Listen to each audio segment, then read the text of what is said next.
ఈరోజు మనం నేర్చుకున్న విషయం ఏంటంటే, యేసు ప్రభు తాను కానీ తన శిష్యులు కానీ తనకు ముందున్న ప్రవక్తలు కానీ ఎప్పుడు యేసు ప్రభువును దేవుడని వాళ్ళు చెప్పలేదు, నేను దేవుడైన యెహోవానని ఈయన చెప్పుకోలేదు.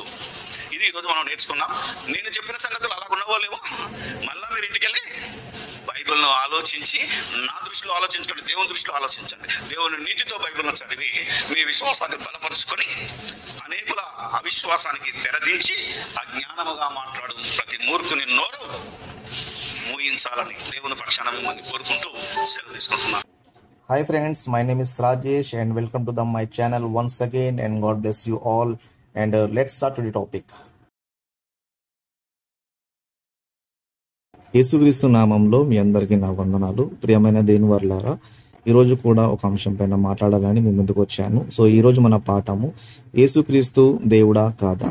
ఓకే, యేసుక్రీస్తు దేవుడా కాదా, ఈ విషయాన్ని ఈరోజు ఆలోచిస్తాము. ఎందుకంటే చాలా మంది ఈ కాలంలో యేసుక్రీస్తు దేవుడు కాదని, యేసుక్రీస్తు కేవలం ఒక ప్రవక్త అని, ఆయన ఒక దేవుని కుమారుడు మాత్రమే అని, ఆయన దేవుడు కాదని చాలా మంది బోధిస్తున్నారు. అందులో జాన్ బంకురు గారు ఈయన ఏమంటున్నాడంటే, యేసుక్రీస్తు దేవుని కుమారుడు మాత్రమే, ఆయన ప్రవక్త మాత్రమే, దేవుడు కాదని ఆయన బోధిస్తున్నాడు. ఎందుకంటే అలా ఆయన అనుకుంటున్నాడు గనుక ఆయన అలా బోధిస్తున్నాడు. కానీ బైబిల్ ఏం చెబుతుంది, బైబిల్లో ఉన్న కాన్సెప్ట్ ఏంది, యేసుక్రీస్తు గురించి బైబిల్ ఏం చెప్తుందంటే, బైబిల్లో చాలా రిఫరెన్స్ ఉన్నాయి. బైబిల్లో పాత నిబంధనలో కానీ క్రొత్త నిబంధనలో కానీ ఇంకా చాలా స్టేట్మెంట్స్, యేసుక్రీస్తు స్టేట్మెంట్ కానీ, శిష్యుల స్టేట్మెంట్ కానీ, ప్రవక్తల స్టేట్మెంట్ కానీ, అందరూ కూడా యేసుక్రీస్తుని దేవుడని చెబుతున్నారు. ఓకే, దేవుడని చెబుతున్నారు. కనుక అందరూ దేవుడు అని చెబుతున్నప్పుడు ఈయన మాత్రం దేవుడు కాదంటున్నాడు అంటే దీనికి అర్థం ఏంటంటే, ఈయనకి బైబిల్లో ఉన్న ప్రవక్తల పైన నమ్మకం లేదు, యేసుక్రీస్తు మాటల్లో ఉన్న పైన నమ్మకం లేదు, బైబిల్ పైన ఈయనకి నమ్మకం లేదు. కానీ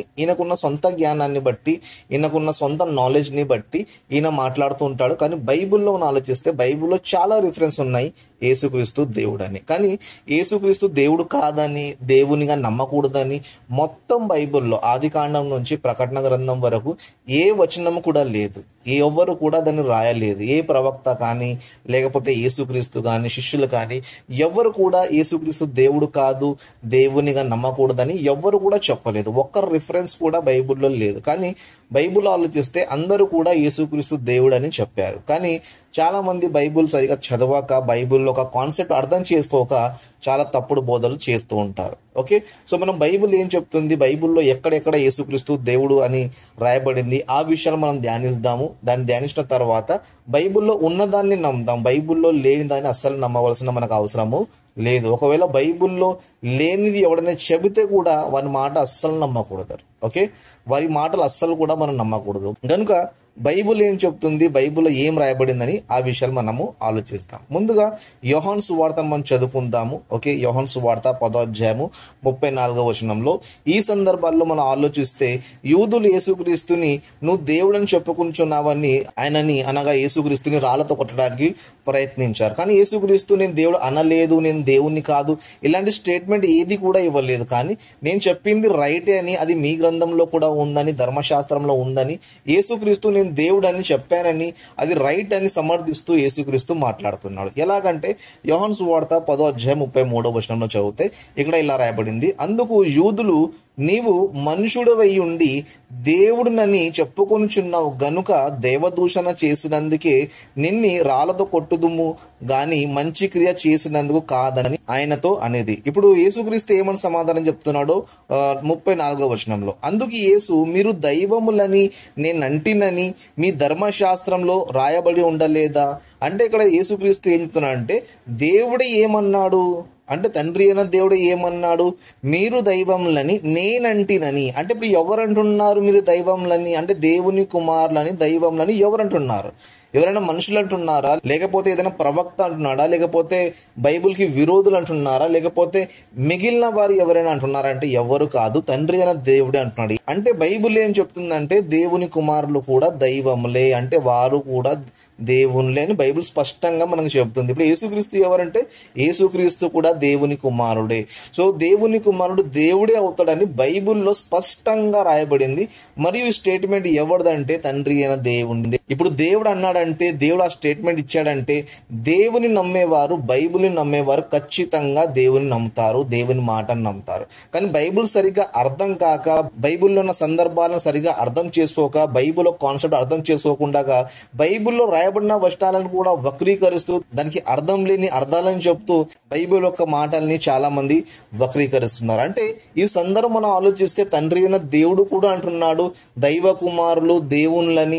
అదే విధంగా యేసుక్రీస్తు కూడా నేను దేవుడని సమర్థించుకుంటున్నాడు. అంటే నేను కూడా దేవుడిని ఆయన సమర్థించుకుంటున్నాడు. అదే విధంగా మరికొన్ని వచనాలు చదువుకుంటే యోహాను రాసిన సువార్త 1వ అధ్యాయం 1వ వచనంలో యోహాను గారు కూడా యేసుక్రీస్తు గురించి ఏం రాశారంటే, ఆదియందు వాక్యం ఉండెను, వాక్యం దేవుని యొద్ద ఉండెను, వాక్యం దేవుడై ఉండెను. అంటే యోహాన్ గారు ఏమన్నారంటే యేసుక్రీస్తు కూడా దేవుడే.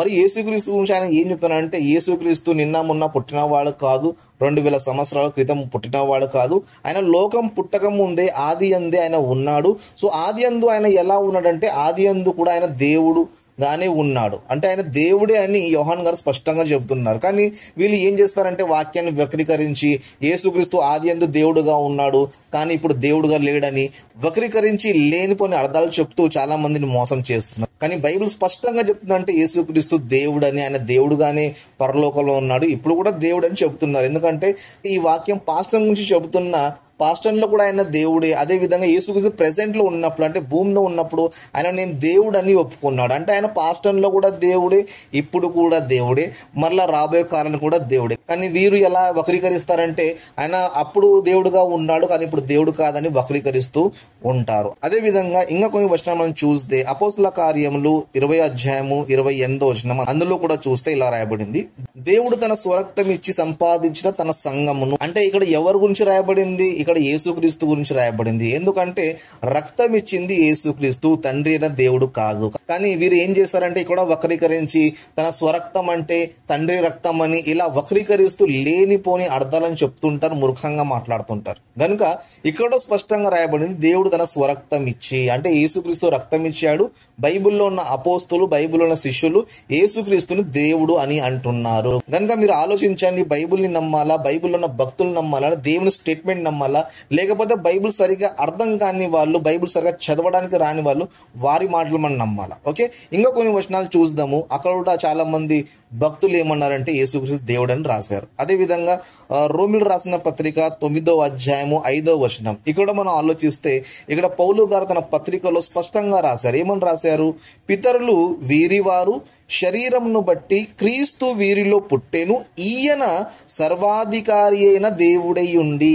అంటే ఇక్కడ స్పష్టంగా పౌలు గారు ఏంటంటే యేసుక్రీస్తు ఎవరు? సర్వాధికారైన దేవుడు. ఎందుకంటే యేసుక్రీస్తే అంటాడు ఏమంటే సర్వాధికారం నాకు దేవుడు ఇచ్చాడని, తండ్రి దేవుడు నాకు ఇచ్చాడని స్పష్టంగా యేసుక్రీస్తు బైబుల్లో అంటాడు. అందుకే పౌలు గారు కూడా ఇదే విషయం రాస్తూ, పితరులు వీరి వారు శరీరంను బట్టి క్రీస్తు వీరిలో పుట్టెను, ఈయన సర్వాధికారి అయిన దేవుడై ఉండి నిరంతరము స్తోత్రారుడై ఉన్నాడు. అంటే బైబిల్ అంతా క్లియర్ గా రాయబడింది, ఏ డౌట్ లేకుండా, ఏ మనకి కన్ఫ్యూజన్ లేకుండా స్పష్టంగా బైబిల్లో రాయబడింది. కానీ వీళ్ళు ఏం చేశారంటే ఉన్న వచనాలని దాన్ని చెడగొట్టి దానికి ఏదేదో అర్థాలు చెప్పి ట్విస్ట్ చేసి ప్రజల్ని కన్ఫ్యూజ్ చేసి చాలా మందిని మోసం చేస్తున్నారు. కనుక వీళ్ళందరితో మీరు జాగ్రత్తగా ఉండాలి. అదే విధంగా ఇంకా కొన్ని వచనాలు చూద్దాం. తీతుకు రాసిన పత్రిక 2వ అధ్యాయము 13వ వచనం, అనగా మహాదేవుడును మన రక్షకుడైన యేసుక్రీస్తు. అంటే ఇక్కడ యేసుక్రీస్తు గురించి ఏం రాయబడింది? ఆయన మహాదేవుడును మన రక్షకుడైన. అంటే బైబిల్లో పౌలు గారు స్పష్టంగా తెలియజేస్తున్నాడు ఏంటంటే యేసుక్రీస్తు మహాదేవుడు. మహాదేవుడు అని ఎందుకు రాయబడింది అంటే నిజంగా యేసుక్రీస్తు ఎవరంటే దేవునితో సమానుడు, పరలోకంలో దేవునితో సమానుడు. మనము ఫిలిప్పి పత్రికలో చూస్తే 2వ అధ్యాయంలో అక్కడ చదివితే అక్కడ స్పష్టంగా ఉంటుంది ఆయన దేవుని స్వరూపం అని, పరలోకంలో ఆయనతో సమానంగా ఉన్నాడు. సమానంగా ఉన్నాడంటే ఒకవేళ దేవుడు మహాదేవుడైతే యేసుక్రీస్తు కూడా మహాదేవుడు. ఎందుకంటే ఇద్దరు సమానులు గనుక, అధికారం విషయంలో ఇద్దరు సమానులు గనుక మహాదేవుడు. అందుకే స్పష్టంగా ఇక్కడ ఏం రాయబడిందంటే అనగా మహాదేవుడును మన రక్షకుడైన యేసుక్రీస్తు. కానీ ఈ వచనాన్ని కూడా తప్పుడుగా బోధిస్తూ వక్రీకరిస్తూ ఏదేదో అర్థాలు చెప్తుంటారు. కనుక మీరు వాళ్ళ మాట వినకుండా వాక్యం ఏం చెప్తుందో, బైబిల్లో ఉన్న భక్తులు ఏం చెప్తున్నారో, బైబిల్లో ఏం రాయబడిందో, తండ్రి అయిన దేవుడు ఏ స్టేట్మెంట్ ఇచ్చాడో అదే మీరు ఏం చేయాలంటే తీసుకోవాలి. అదేవిధంగా మరొక వచనాన్ని చదువుకుంటాము. పాత నిబంధన గ్రంథంలో యెషయా గ్రంథం 9వ అధ్యాయం 6వ వచనంలో ఇక్కడ కూడా ఈ విధంగా రాయబడింది. ఎలా అనగా మనకు శిశువు పుట్టెను, మనకు కుమారుడు అనుగ్రహింపబడెను, ఆయన భుజం మీద రాజ్యభారం ఉండును, ఆశ్చర్యకరుడు, ఆలోచనకర్త, బలవంతుడైన దేవుడు. అంటే ఇక్కడ చెప్పబడుతున్న మాట ఎవరి కోసం అంటే యేసుక్రీస్తు గురించి. ఎందుకంటే కొత్త నిబంధనలు చదివితే మత్తయి సువార్తలో మనకు క్లియర్గా అర్థమవుతుంది ఈ వచనం యేసుక్రీస్తు కూడా రాయబడింది. ఓకే, సో యేసుక్రీస్తు ఎవరంటే బలవంతుడైన దేవుడు అని బైబిల్లో తండ్రి అయిన దేవుడే ఈ మాటను మనకి తెలియజేస్తున్నాడు. కనుక బైబిల్ మనకి స్పష్టంగా తెలియజేస్తుంది ఏంటంటే యేసుక్రీస్తు దేవుడు. ఓకే, యేసుక్రీస్తు దేవుడు అని బైబిల్ చెబుతుంది కనుక అందులో తండ్రి అయిన దేవుడు స్టేట్మెంట్ ఉంది, అందులో యేసుక్రీస్తు స్టేట్మెంట్ ఉంది, అందులో అపోస్తుల స్టేట్మెంట్ ఉంది, అందులో ప్రవక్తల స్టేట్మెంట్ ఉంది. కనుక ఇంతమంది చెబుతుంటే మనం ఖచ్చితంగా యేసుక్రీస్తు దేవుడు అనే నమ్మాలి. ఎవరో వచ్చి చెబితే మనం అస్సలు నమ్మకూడదు. బైబిల్ తెలియని వారు, బైబిల్ కాన్సెప్ట్ అర్థం కాని వారు, బైబిల్లో ఉన్న భక్తులనే వ్యతిరేకించేవారు, తండ్రిన దేవుని స్టేట్మెంట్ని వ్యతిరేకించేవారు, యేసుక్రీస్తు మాటనే ధిక్కరించేవారు, ఇలాంటి వారి మాటలు మనకు వినేవలసిన అవసరం లేదు, నమ్మవలసిన అవసరం లేదు. ఎందుకంటే ఇలాంటి వారు క్రైస్తవులే కాదు. అంటే ఎవరైతే యేసుక్రీస్తుని దేవుడు అని ఒప్పుకోరో వాళ్ళు అస్సలు క్రైస్తవులే కాదు. కనుక బైబిల్లో మనం ఆలోచిస్తే యేసుక్రీస్తు దేవుడని కూడా నమ్మాలి, యేసుక్రీస్తు దేవుని కుమారుడని కూడా నమ్మాలి. ఓకే, సో ఈ విధంగా మనం బైబిల్ బోధిస్తుంది కనుక మనం బైబిల్నే నమ్మాలి, బైబిల్నే మనము ఫాలో అవ్వాలి. తప్పుడు బోధలతో మనం ఏకీభవించకూడదు. కనుక ఈ వీడియో చూసిన తర్వాత కూడా ఎవరైనా యేసుక్రీస్తు దేవుడు కాదు అని అంటే వాళ్ళు నాతో డిబేట్ చేయవచ్చు, నాతో డిబేట్కి సిద్ధం అవ్వచ్చు, వాళ్ళతో నేను డిబేట్ చేయడానికి రెడీగా ఉన్నాను. సో ఇక్కడతో ఈ విషయాన్ని ముగిస్తున్నాను. ప్లీజ్ మా ఛానల్ సబ్స్క్రైబ్ చేసుకోండి, లైక్ చేయండి, కామెంట్ చేయండి, షేర్ కూడా చేయండి. God bless you.